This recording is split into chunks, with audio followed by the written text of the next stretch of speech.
Este día domingo y esperamos en el Señor que pueda ser de bendición. Así que si tiene su Biblia, nos toca hablar sobre uno de los temas interesantes que poco se habla en realidad sobre la persona de Dios. Para los que nos están acompañando, estamos hablando del conocimiento a Dios, o de Dios en realidad, conociendo a Dios, esta serie de estudio bíblico que necesitamos siempre conocer un poco más del Señor, ¿ya? Así que si tiene su Biblia, vamos a estar en Job, capítulo 12.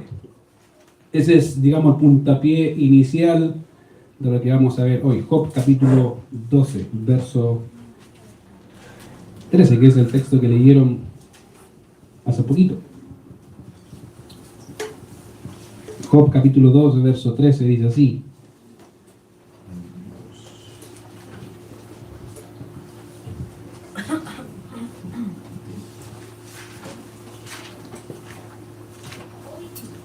déjenme llegar ahí. Job capítulo 12, verso 13. Dice: con Dios está la sabiduría y el poder, suyo es el consejo y la inteligencia. Ahora hemos estado hablando sobre lo que es uno de los atributos de Dios, como lo que es la omnisciencia. No sé si recuerdan de ese estudio de la omnisciencia, pero habíamos hablado en términos básicos que la omnisciencia es el hecho o la perfección de Dios, que dice que Dios conoce todo. Eso es lo más básico que puedo resumirlo sobre el tema de la omnisciencia. Dios conoce todas las cosas. En un concepto un poco más desarrollado, dijimos que Dios conoce todas las cosas total y cabalmente en un acto sencillo y presente. En otras palabras, Dios conoce todos los aspectos de tu vida, pasados, presentes y futuros, en un solo acto. Dios sabe todo. De hecho, habíamos hablado de que ese conocimiento o de esa omnisciencia de Dios implica también presciencia. Y habíamos hablado de que la presencia de Dios tiene que ver con esa naturaleza o esa parte de Dios, de su conocimiento, que sabe todas las cosas de antemano. Antes de que tú digas algo, Dios ya lo sabe. De hecho, el salmista dijo: he aquí no está la palabra en mi boca, y aquí tú la sabes toda. Cada pensamiento, cada opción posible, digamos humanamente hablando, irreal, Dios la conoce. Todo. Cualquier pensamiento que uno empiece a maquinar en su mentecilla, Dios la conoce. Todos los pensamientos, las intenciones de los corazones, Dios conoce a cabalidad y profundamente cada aspecto de lo que implica el conocimiento de Dios en todas sus criaturas, incluso del mismo. Él se conoce a la perfección. Algo que no podríamos decir de nosotros, porque en realidad nosotros como humanos no nos conocemos a la perfección. Seguimos aprendiendo de nosotros mismos y de nuestros problemas, pecados y errores, ¿cierto? Todos los días vemos eso. Aprendemos de eso y Dios no necesita aprender. Dios ya sabe todo. Entonces, de alguna manera, cuando hablamos de la omnisciencia de Dios, tiene que ver con eso. Y cuando hablamos de la presencia de Dios, es que Dios conoce todas las cosas de antemano. En la Biblia, generalmente, cuando se habla de la presencia, nos habla de una cosa importante que tiene que ver mayormente con el tema de la salvación. Dios, querido, determinó anticipadamente en un decreto soberano salvar a los hombres. No a todos los hombres, sino a algunos hombres. Dios, antes de que tú existieras, ya sabía tu historia. Toda tu historia. Y sabía lo que ibas a hacer, cómo ibas a responder a cada acto. Ahora, dentro de eso hay un concepto, querido, que muy pocas veces se habla, y es que Dios, dentro de ese concepto de que Dios sabe todo, Dios también es sabio. Ahora, hay un problema porque los hombres generalmente confunden conocimiento con sabiduría. Se piensa que el conocimiento implica necesariamente sabiduría, y no necesariamente. Una persona puede saber mucho de algo, pero no necesariamente es sabio en su forma de vida. Tú puedes ver personas que tú dices, bueno, tienen doctorados en tal o cual materia o ciencia, pero su vida es un desastre. Conocimiento no significa sabiduría. Pero sabiduría sí implica conocimiento. Entonces, ¿cómo podemos entender, querido, la sabiduría de Dios ¿Cómo podemos entender la sabiduría de Dios y al mismo tiempo cómo eso te va a afectar en tu vida cristiana? ¿Cómo eso te va a repercutir? Ahora, fíjate que interesantemente cuando hablamos de la sabiduría de Dios necesitamos entender cómo es Dios. ¿Qué dice Dios de su propio carácter? Y Dios dice, en realidad la Biblia nos dice que Dios es sabio. Miren lo que dice Romanos capítulo 16.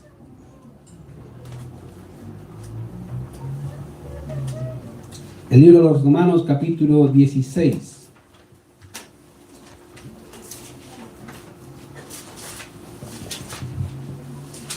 Vamos a leer del verso 25 al 27 para tener un poco de contexto con respecto a esto.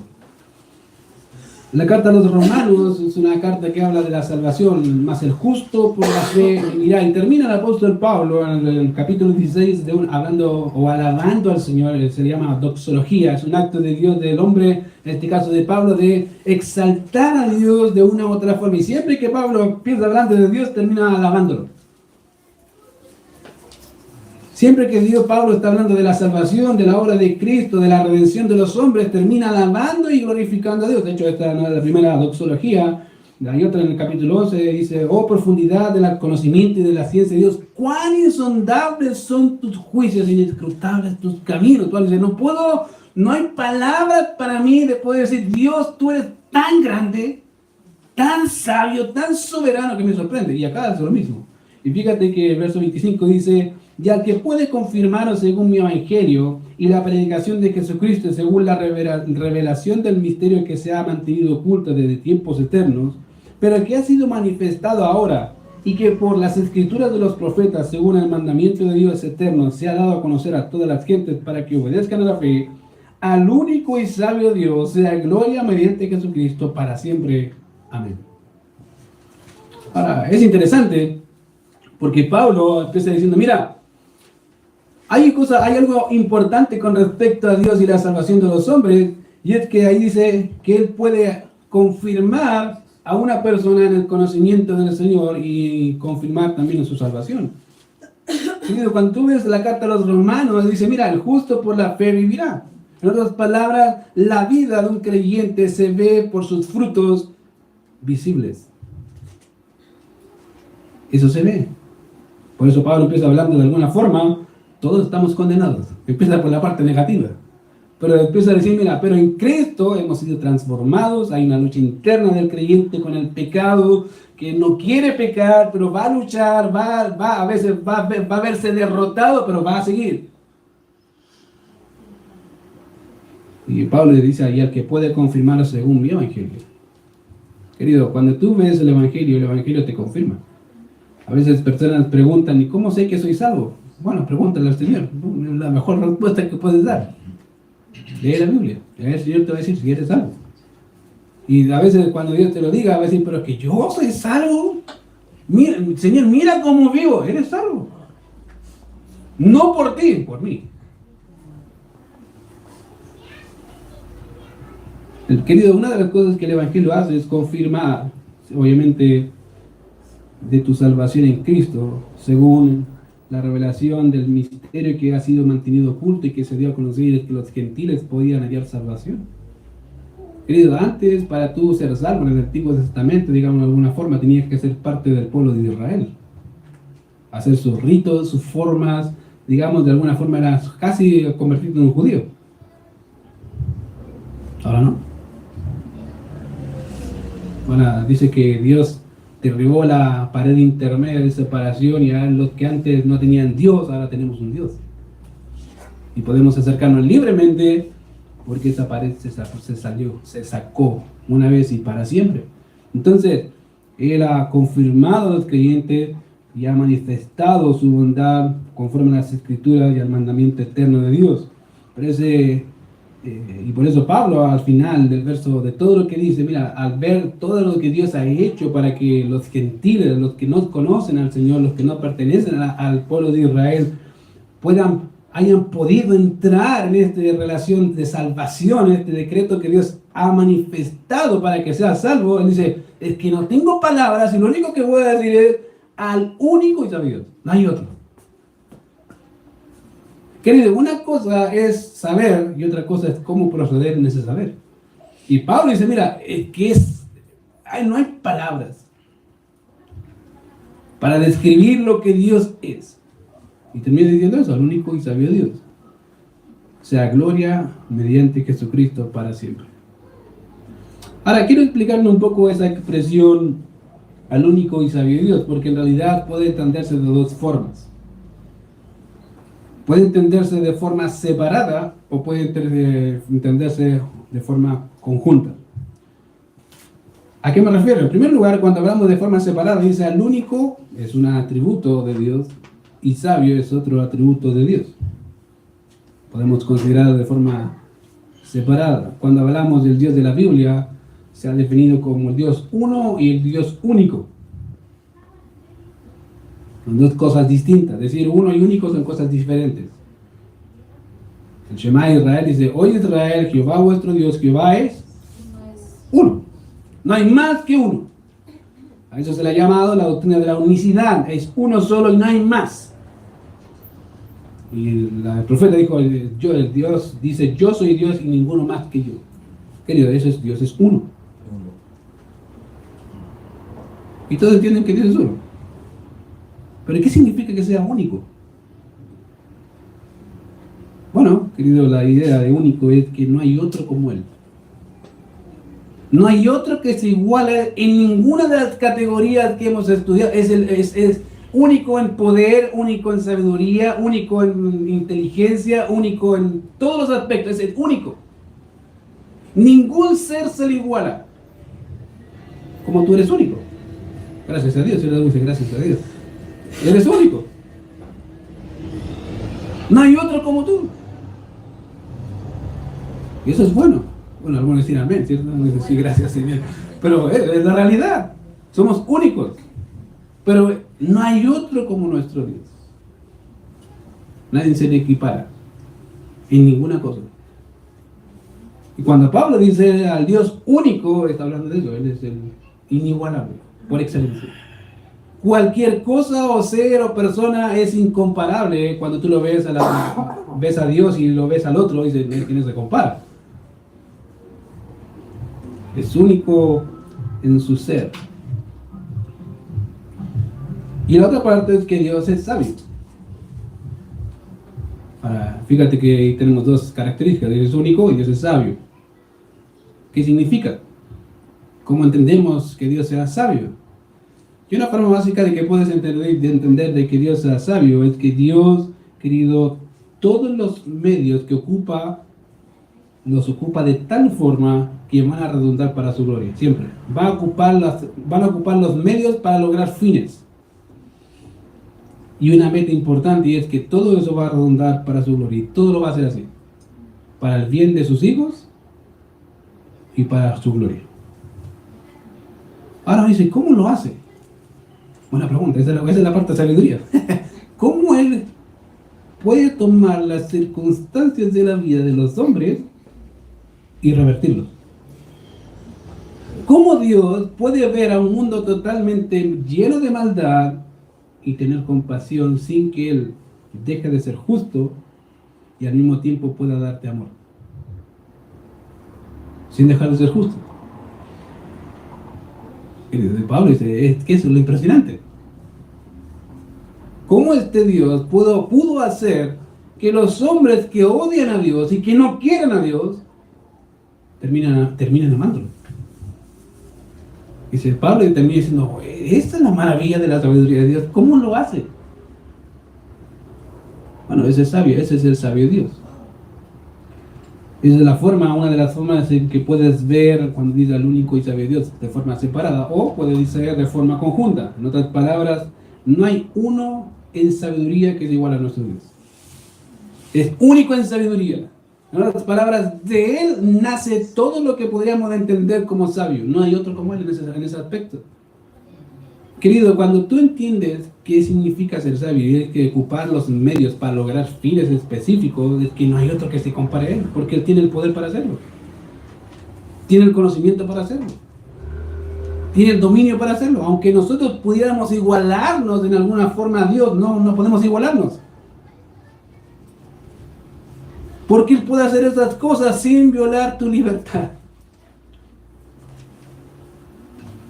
Querido, y eso es inigualable. En realidad, Pablo dice, eso es lo que me asombra de Dios, de que Dios es sabio por excelencia. Ahora, ¿qué te dice eso de Dios? Que Dios, querido, va a ocupar siempre los mejores medios para lograr sus fines. Los mejores medios para ti y los mejores medios para Él. Incluso en el dolor. Entonces puede decir, pero ¿por qué tengo que o tuve que pasar por estas cosas? Buena pregunta. Buena pregunta. Ahí donde entra la sabiduría de Dios. Pregúntale a Dios sabio. ¿Por qué lo hizo así? ¿Por qué no lo hizo de tu otra forma? Y a veces te vas a encontrar la respuesta y quiere decir porque era necesario que aprendieras esta lección. Tienes que aprenderla. Si no lo aprendes, no vas a crecer. Querido, Dios es sabio por excelencia. Y es una de las cosas que en la actualidad se ha olvidado de Dios. Y recurrimos a otros medios de sabiduría que no son necesariamente correctas. ¿Tú sabías que hay dos tipos de sabiduría? Sí, hay dos tipos de sabiduría. Mira lo que dice Santiago. El libro de Santiago te dice que hay dos tipos de sabiduría.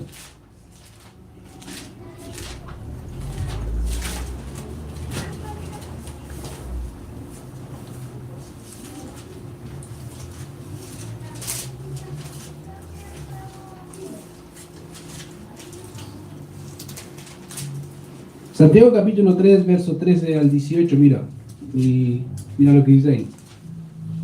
El libro de Santiago, hablando de la sabiduría, dice lo siguiente: ¿quién es sabio y entendido entre vosotros? Dice Santiago, hablando de los hebreos, creyentes, se muestre por la buena conducta sus obras en sabia mansedumbre.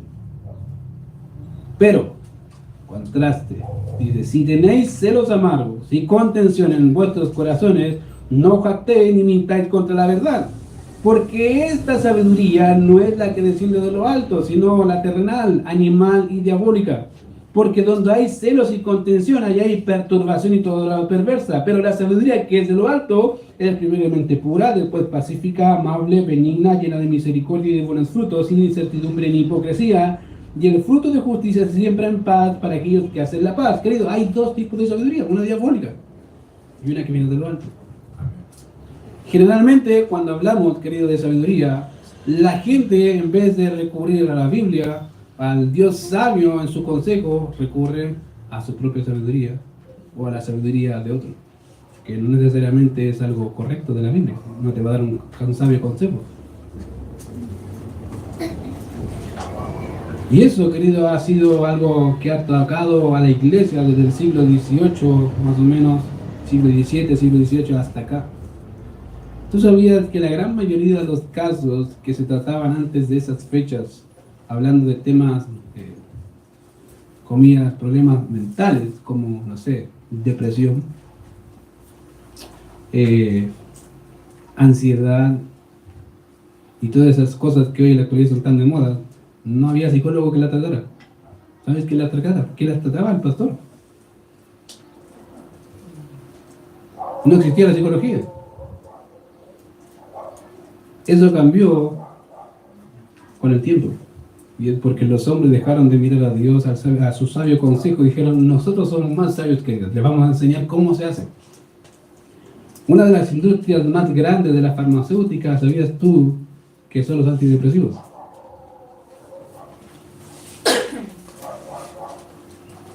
Y es la más grande. Y es porque la gran mayoría de las personas piensa que las pastillas van a solucionar su problema y no quieren escuchar el consejo de Dios. No quieren. Hace unos años atrás hablé con un amigo que es farmacéutico y me dijo, mira, te paso este libro, de hecho todavía lo tengo, léelo. Porque todas esas pastillas que te dan no sirven para nada.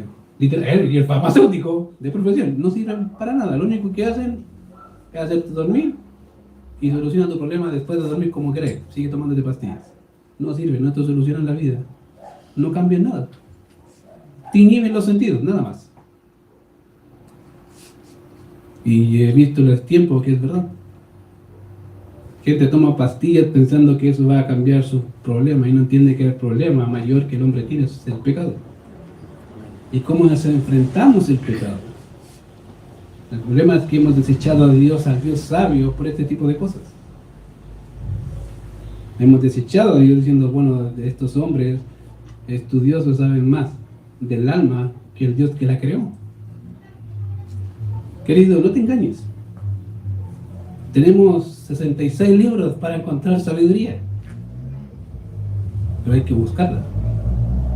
Él dijo que el que busca la sabiduría en realidad es entendido, y es la realidad, querido. Debes entender de que tenemos un Dios altamente sabio, tan sabio que puede darte consejos de cosas que tú no creerías. La gente piensa que Dios en estos aspectos no tiene nada que decir, y te digo algo, Dios tiene mucho que decir.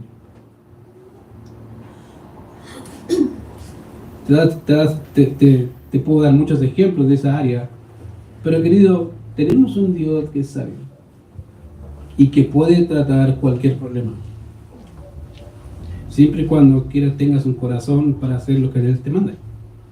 Ese es el problema del hombre, que no quiere. No quiere escuchar el sabio consejo de Dios porque demanda cosas.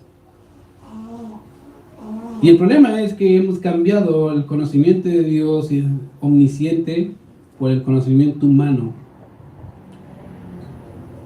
Antes, querido, la gente entendía que el pecado era el problema fundamental de la humanidad.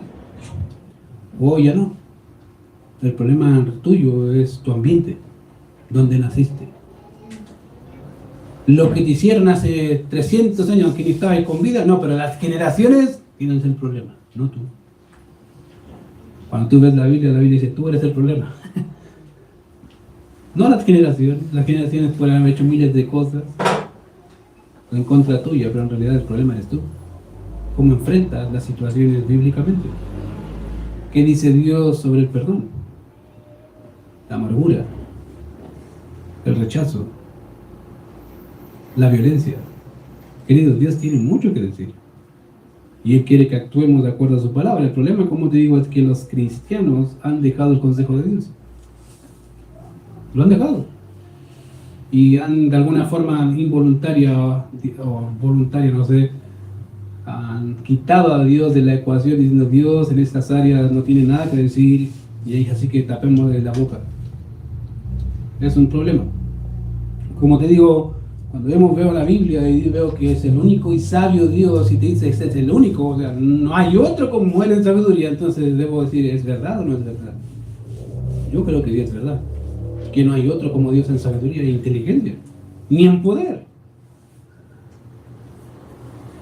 Querido, y esa es la realidad que podemos decir, querido, tienes un Dios tan sabio que puedes preguntarle, Señor, ¿qué piensas de la economía? Y Dios te va a dar patrones de la economía. Te dice, mira, el que trabaja, no coma. O que no quiere trabajar, no coma. Listo. Un tema económico, en realidad, es algo que te va a afectar. El que trabaja en el verano, ve al hormigo perezoso, ¿cierto? Eso es uno de los proverbios que te dice, es un trabajador. O hace esto, son temas económicos. Te va a afectar en la economía. ¿Por qué? Porque a Dios le importa. Dios tiene cosas que decir. El problema es que los hombres, como te digo, han desechado a Dios de su consejo, y el problema más grande es que su iglesia ha desechado su consejo. Querido, déjame decirte, tienes un Dios que es más sabio que cualquier hombre en este mundo. Y no hay ninguno que se le equipare a Él en sabiduría e inteligencia. Entonces, ¿cómo definimos sabiduría o la sabiduría de Dios? Es el acto de Dios de ocupar los medios y los fines para su gloria y para el bien de sus criaturas. Querido, Dios ocupa todos los medios que Él sabe que va a hacer, que vas a ocupar, y los va a trasladar para su gloria. Te pongo un ejemplo. ¿Te acuerdas que el pueblo de Israel estuvo en Egipto en aflicción? ¿Quién los llevó para allá? Dios, ¿cierto? Dios los llevó, estuvieron ahí un tiempo con José. José se murió y dice que se levantó otro rey que no conocía a José ni a nadie de ellos, y empezó a ¿qué? A esclavizarlos, los hizo a sus esclavos. Pero en la perspectiva divina, ¿qué le dice Dios a Moisés acerca de Faraón? Dice, para esto mismo te he levantado, ¿para qué? Para mostrar en ti mi poder y para que mi nombre sea, ¿qué? Anunciado en toda la tierra. Y tú puedes decir, pero eso involucró que el pueblo sufriera, sí. Pero eso va a redundar para mi gloria. Y para que ellos me conozcan quién es Jehová. ¿Quién soy yo? Querido, el sufrimiento es parte de la ecuación de Dios. Y Dios va a ocuparlo a veces para enseñarte cómo es Él. ¿Por qué? Porque Él quiere que entiendas que Él es sabio y que no hay otro como Él en sabiduría ni en poder.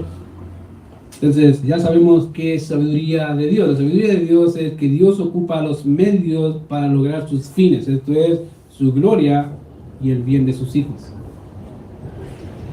Siempre lo va a hacer así. A veces vas a preguntarte, ¿pero por qué? Y esa es la misma pregunta que hizo Job. Si tú ves todo el libro de Job, al final vas a darte cuenta que Dios le dijo, ya. Así que como tú me preguntas, ahora síguete como varón de valiente, yo te preguntaré y tú me responderás. Y empieza. Yo cada vez que veo esas preguntas, digo, mejor ni me pregunte, porque no tengo idea, ni Job tenía idea. ¿Qué vas a saber yo? Y cuando vemos el libro de Job, fíjate que Job capítulo 12, verso 13, Job entendía esa realidad, sabía que Dios es sabio. Querido, no pienses que Job no sabía eso. Job entendía cómo era Dios. Por eso Job capítulo 14, verso 13 dice, con Dios está la sabiduría y el poder.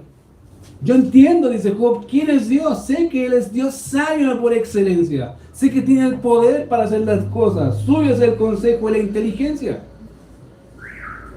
Es de Él. Y eso se lo hace en respuesta a uno de los amigos de Job. Y ese era Zofar. Y fíjate que Zofar dice ahí, en el verso 2 del capítulo 11 de Job, dice, las muchas palabras no han de tener respuesta. Y el hombre que habla mucho será justificado. Harás tus falacias callar a los hombres, harás escarnio y no habrá en quien te avergüence. Tú dices, mi doctrina es pura, yo soy limpio delante de tus ojos. Mas, ¿quién diera que Dios hablara y abriera sus labios contigo? Y lo hizo. Dios le contestó esta petición a él, en realidad lo hizo. Fíjate el verso 7, descubrirás, verso 6, y te declarará los secretos de los sabiduría, que son de doble valor que las riquezas. Conocerás entonces que Dios te ha castigado menos de lo que tu iniquidad merece. Ahora, fíjense que hay un conflicto acá, porque los amigos de Job pensaban que Dios lo estaba castigando por algún pecado que había cometido, y en realidad nunca fue así. Fue una falsa acusación. Verso 7 dice, descubrirás tú los secretos de Dios, llegarás tú a la perfección del Todopoderoso, es más alta que los cielos. ¿Qué harás? Es más profunda que el Seol. ¿Cómo la conocerás? Su dimensión es más extensa que la tierra y más ancha que el mar. Si Él pasa y aprisiona y llama a juicio, ¿quién podrá contrarrestarlo? En otras palabras, Él es soberano, Él sabe, nosotros no tenemos idea. Job dice, yo sé eso. Yo sé que Dios es así. Yo sé que Dios es sabio por excelencia. Lo que no entiendo es por qué. ¿Qué llevó a Dios a tratarme así? ¿Qué hice? Y al final, fíjate que el único que Job responde al final del libro, él le dijo, Señor, mejor callo y enmudezco. No tengo nada que decir. Tú eres Dios. Pues al final dice, de oído te había oído, en el verso 42. Mira, un poquito antes del verso, del capítulo.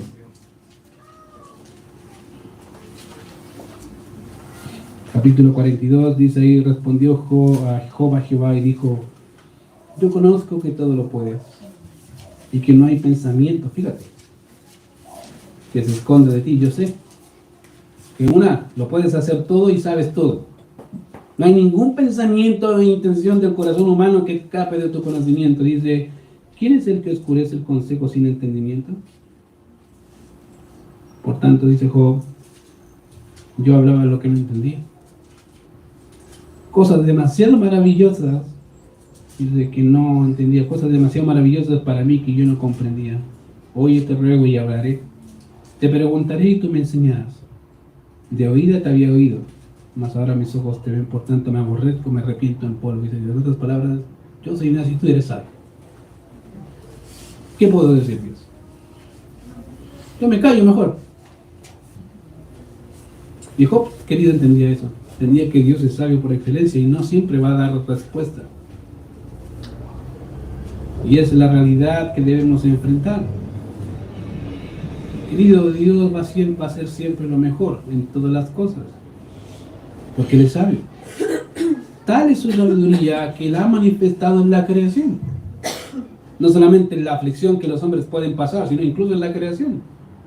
Mira lo que dice el Salmo 104, hablando de la creación de Dios. Y me encanta ese salmo porque en realidad te dice lo que Dios es y te lo desarrolla. Salmo 104.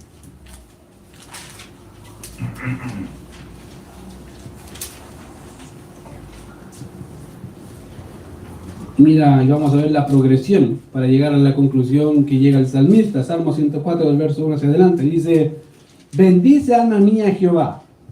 Jehová, Dios mío, mucho te has engrandecido. Te has vestido de gloria y de magnificencia. El que se cubre de la luz como de vestidura, que extiende los cielos como una cortina, que establece sus aposentos entre las aguas, el que pone las nubes por su carroza, el que anda sobre las alas del viento, el que hace a los vientos sus mensajeros y a las flamas de fuego sus ministros. Él fundó la tierra sobre sus cimientos, no será jamás removida. Con el abismo como con vestido la cubriste. Sobre los montes estaban las aguas, y a tu reprensión huyeron. Al sonido de tu trueno se apresuraron. Subieron los montes, descendieron los valles, al lugar que tú les fundaste. Les pusiste término al cual no traspasarán ni volverán a cubrir la tierra. Tú eres, fíjense, el énfasis que hace tú, dice ahí, tú eres el que envía las fuentes por los arroyos, va entre los montes, dan de beber a las bestias del campo, mitigan su sed los sanos monteses, aún sus orillas habitan las aves de los cielos, cantan entre las ramas. Él riega, hablando de Dios, los montes desde sus aposentos, del fruto de sus obras se sacia la tierra. Él hace producir el heno para las bestias y la hierba verde para el servicio del hombre, sacando el pan de la tierra y el vino que alegra el corazón del hombre, el aceite que hace brillar el rostro y el pan que sustenta la vida del hombre. Se llenan de savia los árboles de Jehová, los cedros del Líbano que él plantó. Allí anidan las aves, en las hayas hace su casa la cigüeña. Los montes altos para las cabras monteses, las peñas madrigueras para los conejos. Hizo la luna, etcétera, etcétera. Dice, él hace todo. Verso 24, cuán innumerables son tus obras, oh Jehová. Hiciste todas, no algunas, todas ellas con sabiduría. Querido, todas las cosas que tú ves, las hizo el mismo Dios con sabiduría. No es que Dios estaba aburrido y dice, ya voy a hacer esta cuestión porque estoy aburrido. No, Dios dice, esto lo voy a hacer. Y todas las cosas que tú puedes ver, Dios las hizo. Y las hizo con sabiduría. Él manifiesta su sabiduría en las cosas que Él hace. Y sabes que no solamente en cómo las hace, sino que en cómo las sustenta. Querido, hay algo dentro de la sabiduría divina que nosotros no entendemos, y es que Dios sustenta todas las cosas con la palabra de su poder. A tal punto que involucra a los creyentes e incrédulos, a todos. Dios es tan sabio en eso que los mete a todos en el mismo saco y dice, estas son mis criaturas. Y yo los sustento. Yo les doy el pan, yo hago que llueva, yo hago que haga esto, yo hago que trabaje. Dice, pero ¿cómo hace que trabajo? Si no tuviera salud no podría trabajar. ¿O no? Es verdad. Querido, un pequeño microbio nos puede matar. ¿Y tú crees que Dios no sabe eso? Dios sabe eso. Dios sustenta a tal punto con sabiduría todo lo que hace que el salmista en el Salmo 19 dice: los cielos cuentan la gloria de Dios. El firmamento anuncia la obra de sus manos. Todas las cosas que Dios hizo, las hizo con sabiduría, pero esa sabiduría va a redundar en ¿qué? Su gloria. Tú al ver las cosas que pasan, cómo Dios sustenta, cómo Dios gobierna este mundo y este universo, tú miras y dices: ¡wow! El que tiene que haber hecho esto tiene que ser tan grande, pero tan sabio para que esta máquina no se rompa ni se destruya. Y al mismo tiempo nos muestra la grandeza de su poder. El salmista, al ver las maravillas del cielo, dijo: ellas muestran la gloria de nuestro Dios. Querido, Dios muestra su gloria en todo lo que hace, porque ese es el fin último. Todas las cosas que tú ves van a redundar un día para su gloria. Sea en el cielo, en la tierra o debajo de la tierra. Todas las cosas y todos los hombres un día van a tener que adorar al que vive por los siglos. Van a decir: tú eres Dios. ¿Lo quieras o no? Y esa es la realidad. Querido, Dios es un Dios sabio en todo lo que hace, y en su sabiduría la disciplina es parte del proceso. Yo sé que duele, pero es parte del proceso. ¿Tú crees que a Dios se le escapa el pecado de las manos? Que en algún momento Dios dice: ups, pecó Adán, no sabía. No, Dios sabía lo que iba a pasar antes de que pasara. ¿O tú crees que cuando tú pecas a Dios se le escapa de las manos tu pecado? Y tiene que aplicar plan B o plan C porque ya no me funciona nada. Tengo que hacer el B y el C. No, querido, Dios tiene siempre plan A. Su plan siempre es plan A y no hay plan B ni C, es plan A. Y dentro de ese plan A están tus pecados, tus caídas, tus falencias, tus temores, tus preguntas, y Dios sigue siendo Dios.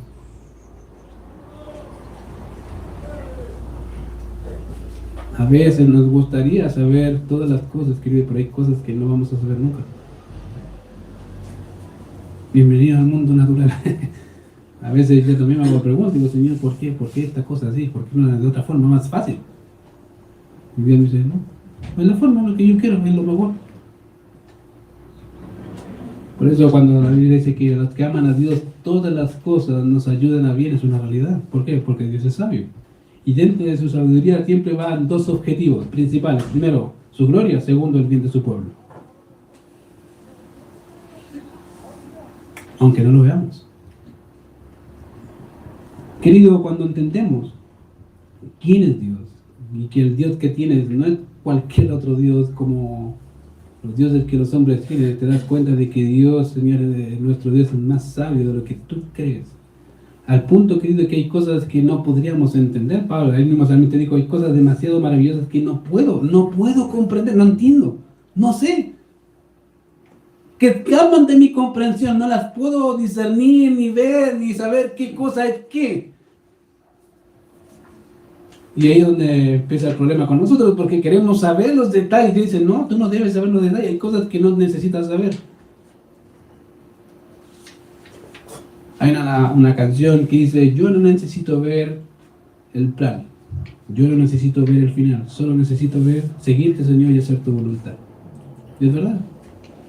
A veces queremos saber todas las cosas del plan de Dios y Dios te dice: hay partes que te puedo enseñar y hay otras que no. Y dice: ¿pero por qué? ¿Por qué no? Es como mi hijo, a veces mi hijo le digo: hijo, no. ¿Pero por qué, papá? ¿Por qué no? ¿Pero por qué? ¿Por qué no? ¿Y quieres saber el por qué? Y yo digo: ¿por qué no? Así somos iguales. Señor, ¿pero por qué? Y Dios dice: ¿por qué no? Pero si es bueno, no. Pero si todas las cosas se dan, no se están, no.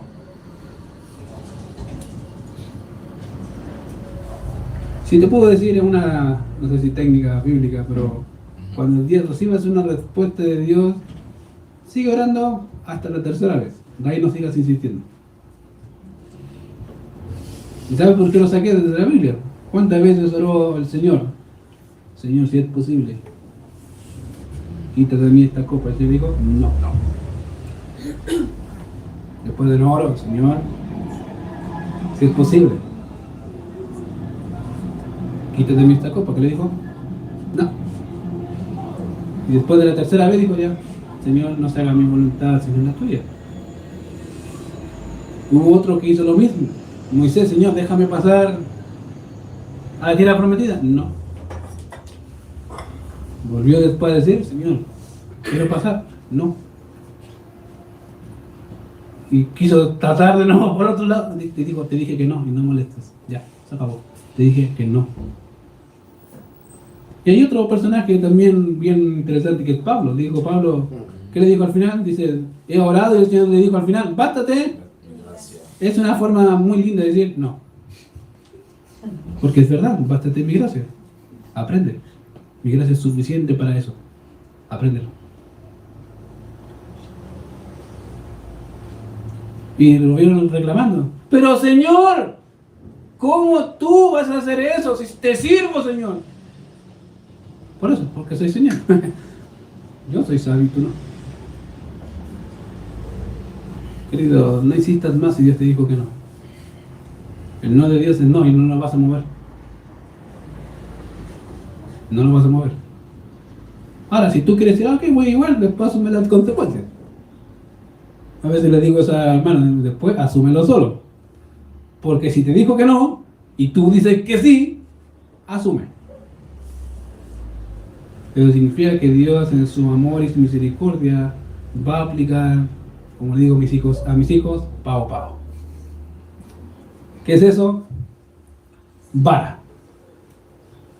Y a veces los hombres dicen, ¿pero qué significa eso en términos concretos? Pregúntale a Jonás. ¿Qué significó para Jonás en términos concretos no hacer la voluntad de Dios? Una tormenta. 2, que se lo comiera un pez. 3, que lo vomitara el pez, que no creo que haya sido muy lindo. Pero ahí, que lo vomitara el 3. El pez. 4, tener que hacer la voluntad de Dios, quisiera o no quisiera.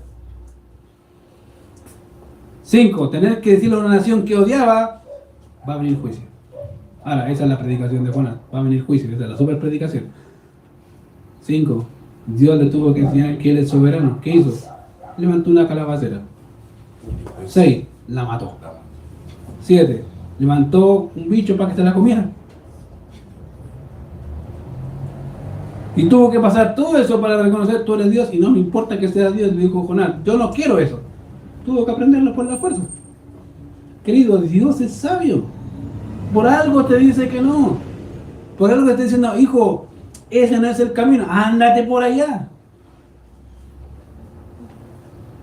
Pero pensamos, querido, que Dios es como un hombre, que Dios va a menguar, ¿cierto? A veces los padres cometemos ese error que el hijo te dice, ya, papá, ya. Te tiene toda la semana diciendo, ya, papá, ya, anda. ¿Sabes qué? Aburriste, ándate. Chao. Sabiendo que tiene que decir que no, pero ya está por acá, y dice, ya, anda. Y después llega el niño, papá, me pasó esto. ¿Y qué dice, no? No lo está diciendo, te lo dije, pero casi dan ganas de pegarle, ¿cierto? Te lo dije. Bueno, querido, Dios es sabio por excelencia. No insistas.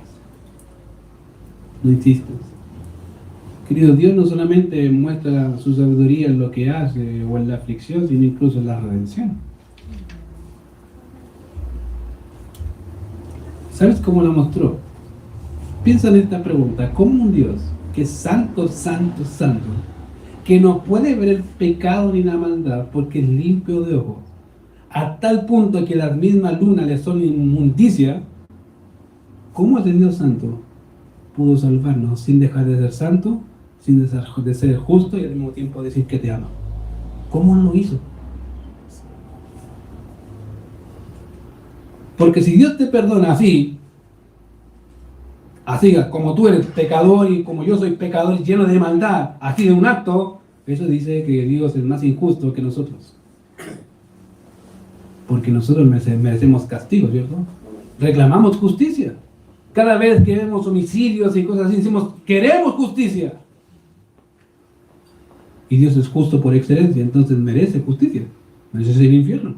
Entonces, ¿cómo Dios, sabiendo que merecemos justicia, puede ser justo y al mismo tiempo brindarte amor sin dejar de ser justo? Y ahí está Cristo. Y dice, ¿cómo hizo eso?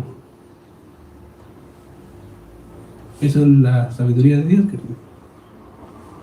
Cuando Pablo en Romanos 16 dice, cuán único y sabio Dios es. Yo veo el panorama, dice Pablo, desde el principio aquí y me impresiona.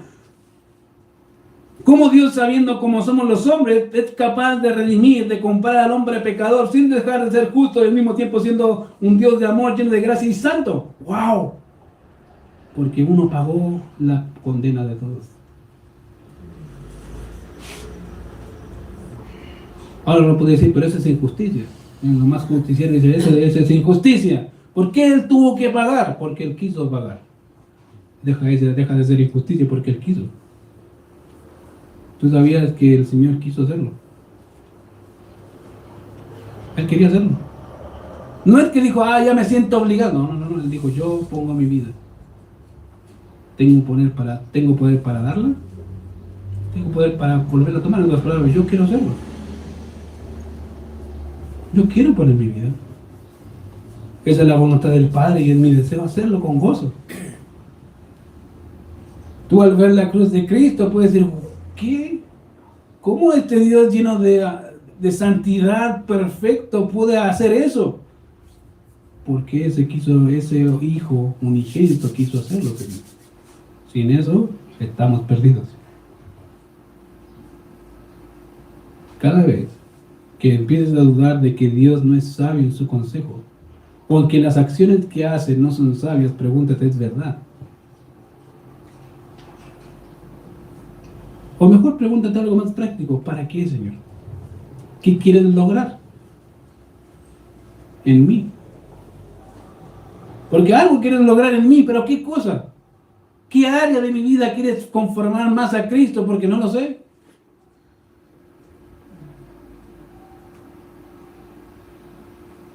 Por eso el salmista le decía al Señor, Señor, ¿quién podrá entender sus propios errores? Líbrame de ellos, muéstralos, para poder arrepentirme y volverme y ser como tú. Querida, a veces es bueno decir, Señor, muestra mis pecados, pero para cambiarlos. Quiero ser distinto. No quieres ser igual. Ocupa los medios para lograr tus fines. Porque ya te dije cuáles son los fines. El fin mayor es que eso va a redundar para su gloria, y el otro fin es que va a ser un beneficio para ti, aunque eso involucre dolor. Querido, una de las cosas que he lamentado con el tiempo, sobre todo este último tiempo, en el área de la consejería, es que los hombres y mayormente los creyentes han abandonado al Dios sabio. Hoy es más importante lo que puede decir un psiquiatra, un psicólogo, de lo que Dios puede decir. Eso es la ley. Y de esa forma hemos negado una de las cosas que el creyente ha creído por tiempo. Y es que toda la escritura es inspirada por Dios y útil. Toda. No las partes que te gustan. Toda. Hemos negado de alguna forma lo que creemos, que la Biblia es nuestra norma de fe y conducta. Eso hemos dicho, los protestantes, los cristianos, la Biblia es nuestra norma de fe y conducta, pero en esos temas no. Entonces, ¿es o no es?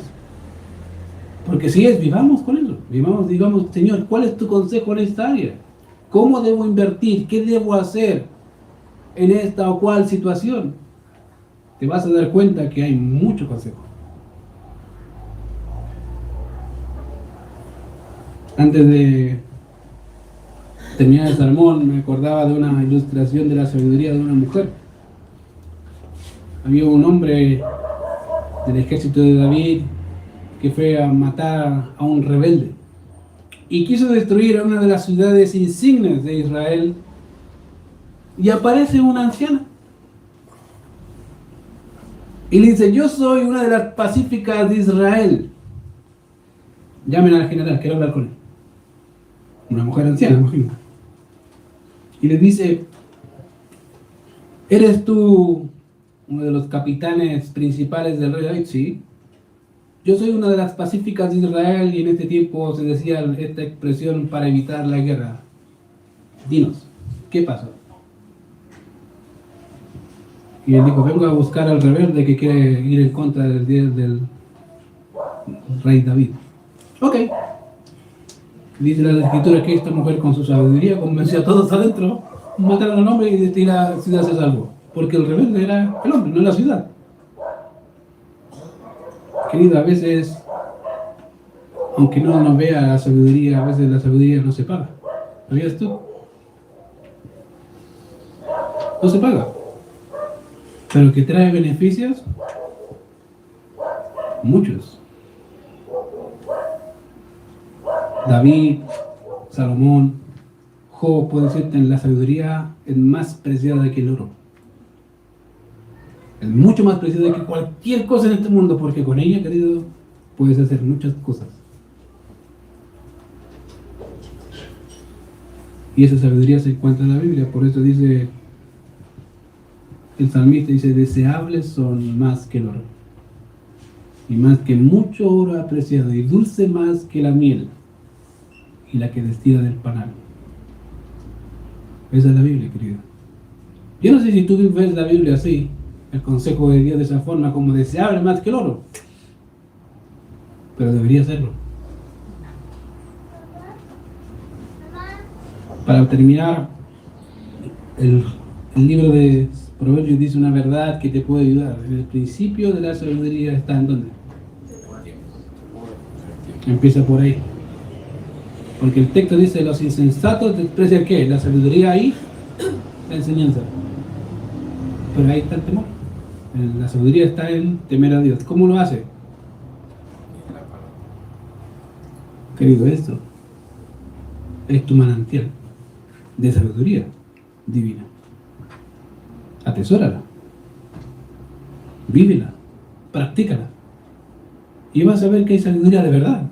Que cuando Dios dice, oye, esto es sabiduría de verdad, te vas a dar cuenta, de verdad, sí, vívela, vas a darte cuenta.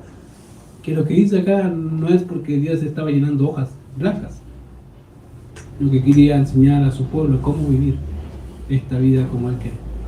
Vamos a orar. Señor, te alabamos, Padre, por este tiempo. Gracias por enseñarnos tu palabra, tu sabiduría, y porque nos permites conocer y aprender más y más de tu persona. Señor, perdónanos, porque como iglesia, Señor, hemos ignorado que tú eres un Dios sabio, más que cualquier hombre en este mundo. Tu creación proclama tu sabiduría. El sustento diario con el cual la mantienes declara tu sabiduría, Señor, y tu providencia. Tu redención, Señor, declara que tú eres un Dios sabio. Todas las cosas muestran que tú eres un Dios lleno de gracia, de sabiduría. Te ruego, Señor, ayúdanos a recurrir a Él, a tu palabra, Señor, como el manantial y consejos sabios, Señor, para nuestra vida diaria. Para vivir esta vida en este mundo como tú quieres, llevando tu gloria en alto y viviendo nuestras vidas a la semejanza de Cristo. Gracias, Señor, por este tiempo. En Cristo Jesús oramos. Amén. Padre. Amén.